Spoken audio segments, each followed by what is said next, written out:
Dear students, आज एक बहुत ही इंपॉर्टेंट टॉपिक पे बात करने जा रहे हैं जिसका नाम है डाई हाइब्रिड एक्सपेरिमेंट। काफी इंपॉर्टेंट है, बहुत लोगों को समझ में नहीं आता है। शुरू से अंत तक आसान तरीके से हम समझाने वाले हैं, आप बने रहिएगा और समझने का प्रयास करिएगा। एकदम वीडियो लंबा होगा क्योंकि हम हर एक पॉइंट को अच्छे से समझाएंगे, हर एक लॉ के बारे में हम यहाँ बताएंगे। ठीक है, तो जैसा कि आप यहाँ देख रहे हैं, मैंने लिखा है क्या, डाई। डाई का मतलब होता है टू। हाइब्रिड, हाइब्रिड का मतलब होता है कि जब हम दो चीज को मिक्स कर दें, दो प्योर चीज को, तो एक नया तीसरा चीज बन जाएगा कोई भी चीज, तो उसको हम बोलते हैं हाइब्रिड। एक्सपेरिमेंट किया गया था किसके थ्रू, जी जे मेंडल के through.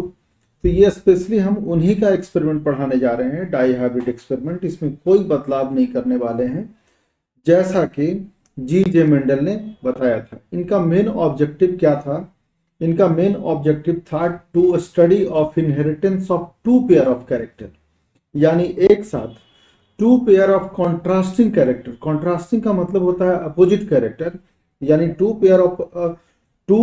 Pair of contrasting character एक साथ कैसे पेरेंट से ऑफ स्प्रिंग की तरफ क्या करता है, ट्रांसफर करता है, इसके बारे में उन्होंने बताया था।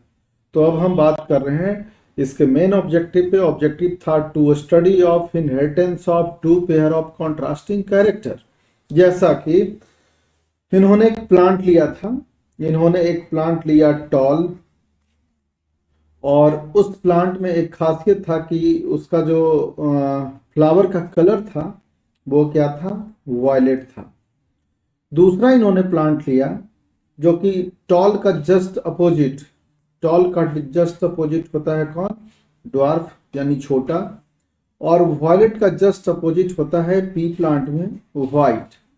ऐसा देखा जा रहा था कि जो टॉल प्लांट था वो काफी डोमिनेंट था, सबसे ज्यादा प्लांट में देखे जा रहे थे, और ड्वार्फ जो कैरेक्टर था वो क्या था, रिसेसिव था, बहुत कम, यानी रहेगा फिजिकली प्रेजेंट इसके जीनोटाइप, लेकिन खुद को एक्सप्रेस नहीं कर पाएगा। दूसरा वॉयलेट डोमिनेंट है, इसका जस्ट कॉन्ट्रास्टिंग यानी अपोजिट कैसा है, वाइट है। इन्होंने सबसे पहले ये अलग, ये दोनों पी प्लांट है। पी प्लांट कहने का मतलब कि हम ये मान लें कि एक प्लांट है, उस प्लांट पी प्लांट पे, स्पेशली किसमें, पी प्लांट में, वो पी प्लांट टॉल है, वॉयलेट कलर का उसका फ्लावर है। तो ये दो कैरेक्टर हो गया। हमने बात किया है two pair of contrasting character, तो पेयर का मतलब कि एक टॉल ये और इसका पेयर हो गया कौन सा, ड्वार्फ, तो वन पेयर। वॉयलेट है, इसका कॉन्ट्रास्टिंग कौन हो गया, वाइट, तो ये भी एक पेयर है। तो two pair of contrasting character को इन्होंने देखा कि कैसे इनहेरिटेंस होता है, कैसे इसका कैरेक्टर वन जनरेशन से दूसरे जनरेशन में पास आउट करता है। तो यही है हमारे पास डाई हाइब्रिड एक्सपेरिमेंट। तो हमने यहाँ माना है कि ए एक पी प्लांट है और बी एक पी प्लांट है। सबसे पहले इन्होंने जो प्लांट लिया था वो प्योर ब्रीडिंग लाइन का था, यानी ये भी था, अब ये भी है आपका प्योर ब्रीडिंग लाइन का, और ये जो बी प्लांट है ये भी है किस चीज का, प्योर ब्रीडिंग लाइन। अब आपको समझना होगा कि प्योर ब्रीडिंग लाइन क्या होता है। प्योर ब्रीडिंग लाइन का मतलब होता है कि इनको पता हो गया था कई जनरेशन गुजारते हुए कि पी प्लांट को, कि अब ये जो टॉल है तो इसमें केवल टॉलनेस का कैरेक्टर है, वॉयलेट है तो केवल वॉयलेट का कैरेक्टर है, कहीं भी इसमें ना डॉर्फनेस है ना वाइट। यानी ये कई जनरेशन तक के उस पी प्लांट को इन्होंने क्या किया, कई बार उसके सीड को उन्होंने लगाया खेतों में, फिर चेकआउट किया, जो दूसरे कैरेक्टर के थे उसे इन्होंने क्या किया, अलग किया, और केवल टॉल एंड वायलेट प्लांट को ही क्या किया, अगले जनरेशन ने कई जनरेशन तक इन्होंने गुजारते रहा। किसने, मेंडल ने। तो मेंडल को अब ये पता चल गया है कि ये जो इन्होंने ए पी प्लांट लिया वो प्योर क्या था, टॉल, और प्योर क्या था, वायलेट। बी जो पी प्लांट है वो प्योर ड्वार्फ है, यानी उसमें थोड़ा सा भी कैरेक्टर टॉलनेस का नहीं है, वाइट है तो वाइट है, थोड़ा सा भी कैरेक्टर इसमें वायलेट का नहीं है। तो ऐसे प्लांट को हम बोलते हैं कि ये प्योर ब्रीडिंग लाइन के क्या हैं, प्लांट हैं। कहीं कहीं आपको किताब में ये देखने को मिलेगा ट्रू ब्रीडिंग लाइन।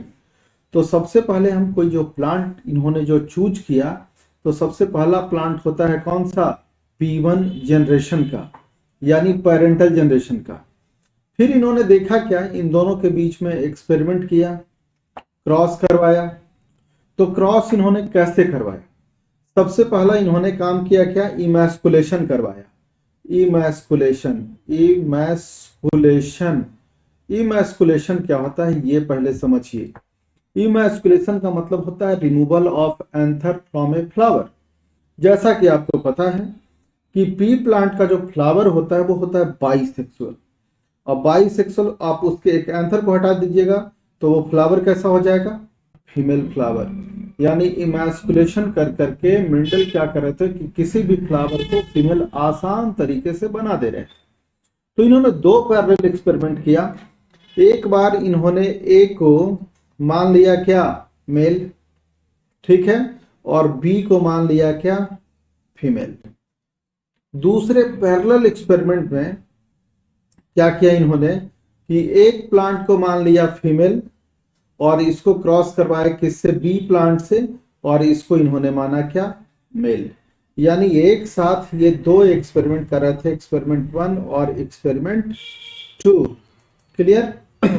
तो ऐसा कोई एक्सपेरिमेंट जिसमें हम एक बार किसी प्लांट को मेल मान लें, अगले बार में फीमेल बना सकते हैं इमैस्कुलेशन के जरिए। आप एथर को क्या करिए, हटाइए। तो किसी भी फ्लावर में यदि बाइसेक्सुअल यदि फ्लावर है तो वो क्या हो जाएगा, आपका एंथर हटाते ही वो हो जाएगा फीमेल फ्लावर हो जाएगा। तो इन्होंने दो पैरेलल जो एक्सपेरिमेंट लिया और उसके रिजल्ट को इन्होंने क्या किया, एनालिसिस किया।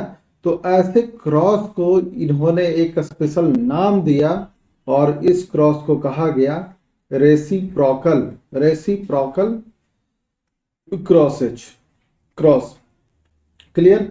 तो इन्होंने क्या किया, इमैस्कुलेशन करवाया, फिर इन्होंने क्या किया, रेसिप्रोकल, रेसिप्रोकल क्रॉस करवाया, और रेसिप्रोकल क्रॉस के बाद कन्फर्मेशन के लिए इन्होंने बैगिंग किया। यानी आफ्टर पॉलिनेशन इन्होंने उस फ्लावर को क्या कर दिए, पॉलीथीन बैग से कवर कर दिए, ताकि ये कंफर्म हो गया कि किसी दूसरे का पॉलिन ग्रेन इस पे नहीं है। तो इन्होंने क्या करवाया, इसके बाद बैगिंग करवाया, बैगिंग। क्लियर? तो बैगिंग से जो नेक्स्ट जनरेशन का इनका इनके पास जो सीड मिला, और उस सीड को जब इन्होंने जर्मिनेट कराया तो जितना भी प्लांट इनको मिला वो सबसे पहले फर्स्ट जनरेशन में वो टॉल मिला और वायलेट मिला। इन दोनों के कॉम्बिनेशन के थ्रू, किसके कॉम्बिनेशन से, ये दो प्लांट का कॉम्बिनेशन है ए और बी के बीच में, ठीक है। तो ये 100% आपको ये क्या मिल गया, टॉल मिल गया और वायलेट मिल गया। एक भी कैरेक्टर इसमें आपको ड्वार्फ और व्हाइट का देखने को नहीं मिला। तो सबसे पहले बार जो जनरेशन मिलता है इसको हम बोलते हैं F1 जनरेशन, F1 जनरेशन बोलते हैं, ठीक है। टॉल एंड व्हाइट मिला। इसके बाद इसको इन्होंने क्या किया कि नेचुरल ग्रोथ के लिए इसे छोड़ दिया, नेचुरल ग्रोथ के लिए इस प्लांट को इन्होंने क्या किया, छोड़ दिया। तो इससे इनको नेक्स्ट जनरेशन में टोटल 4 टाइप्स के प्लांट मिलना क्या हो गए, शुरू हो गए। और वो 4 टाइप्स के प्लांट कौन कौन से थे? कुछ प्लांट थे जो कि टॉल था लेकिन वॉयलेट, उसमें वॉयलेट ही क्या था, उसमें फ्लावर। कुछ प्लांट मिला जो कि क्या था, ड्वार्फ था, लेकिन उसके जो फ्लावर थे वो कैसे हो गए, वाइट हो गए। यानी जिस तरीके के पेरेंटल ये प्लांट थे, तो ये मिला आपका पेरेंटल क्लास, जिस तरह का पेरेंट उसी तरीके का इसका ऑफस्प्रिंग, पेरेंटल क्लास। लेकिन कुछ जो प्लांट आपको यहाँ मिलना शुरू हो गया जो कि टॉल तो था लेकिन वॉयलेट नहीं था, वो कैसा फ्लावर दिया, वाइट। और कुछ वैसा प्लांट मिला जो कि ड्वार्फ तो था और प्लस ये कैसा फ्लावर दे दिया आपको, तो ये वॉयलेट, ठीक है। तो ये तो नए किस्म का हो गया, दो नेक्स्ट जनरेशन में मिला। तो ये आपको जो यहाँ जो वेराइटीज का जो चेंज हुआ, तो इसको हम बोलते हैं रिकम्बिनेंट क्लास। ये हो गया रिकम्बिनेंट क्लास और ये रिकम्बिनेंट क्लास। क्लियर? तो टोटल यदि प्लांट 16 था तो 16 में 9 प्लांट आपको मिला था क्या, इनको मिला था टॉल एंड वॉयलेट। क्योंकि मेंडल को जानकारी थी स्टैटिस्टिक्स की, तो उनका जो भी रिजल्ट था वो डेटा पे बेस्ड था। और डेटा होता है क्या कि जितना अधिक डेटा उतना ही अच्छे तरीके से स्टैटिस्टिक्स में रिजल्ट आता है। तो इन्होंने काउंट करके देखा कि 16 प्लांट में एवरेज इन्होंने निकाला था 9 प्लांट मिल रहा था टॉल एंड वायलेट, और एक प्लांट 16 में मिल रहा था क्या, ड्वार्फ एंड वाइट, और 3 प्लांट मिल रहा था टॉल 16 में क्या, टॉल एंड वाइट, और 3 प्लांट ही मिल रहा था आपको ड्वार्फ एंड वाइट 16 प्लांट में। तो इस तरीके से इनके पास जो रेशियो क्या हुआ, ऑब्टेंड हुआ, वो हो गया 9:3:1।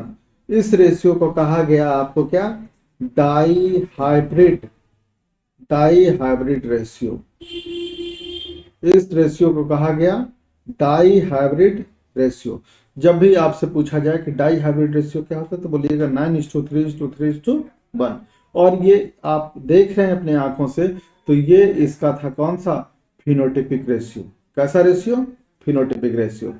अब आप लोगों को कोई यहाँ डाउट आया होगा ये रेसिप्रोकल क्रॉस से, तो दिक्कत नहीं आनी चाहिए। फ्लावर को आप समझिए कि फ्लावर किस तरीके का होगा, टॉल एंड व्हाइट, और इस तरीके से आप कर करके ये अपनी एग्जामिनेशन पॉइंट ऑफ व्यू से आपके लिए ये हो गया कौन सा, डाई हाइब्रिड एक्सपेरिमेंट। अगले वीडियो में हम आप लोगों से बात करेंगे explanation of the dihybrid experiment. देखिए एक्चुअली आपको ये जो टॉल एंड वायलेट मिला तो क्यों मिला, ये 9 ही प्लांट आपको क्यों मिला टॉल एंड वायलेट, 1 प्लांट ही आपको क्यों मिला डॉर्फ एंड व्हाइट, और टॉल एंड व्हाइट और डॉर्फ एंड वायलेट ये सब क्यों मिला, इसका रीजन होता है 6th हाइपोथेसिस, जिसको हम बोलते हैं इंडिपेंडेंट असॉर्टमेंट। तो इंडिपेंडेंट असॉर्टमेंट पढ़ाने के बाद आपको हम इसका एक्सप्लेनेशन बताएंगे कि क्यों हुआ। यह केवल था इनका एक्सपेरिमेंट कि डाई हाइब्रिड एक्सपेरिमेंट इन्होंने परफॉर्म कैसे किया, उसका रिजल्ट क्या है। अगले वीडियो में हम आप लोगों से बात करेंगे इसका एक्सप्लेनेशन, उसमें आपको साफ साफ पता चलेगा क्यों और कैसे। ठीक है, तो नेक्स्ट वीडियो में हम मिलते हैं आप लोगों के साथ किस चीज में, तो कृपया हमारे वीडियो को अच्छा लगता है तो आप लोग लाइक करें, शेयर करें। चलिए, थैंक यू वेरी मच।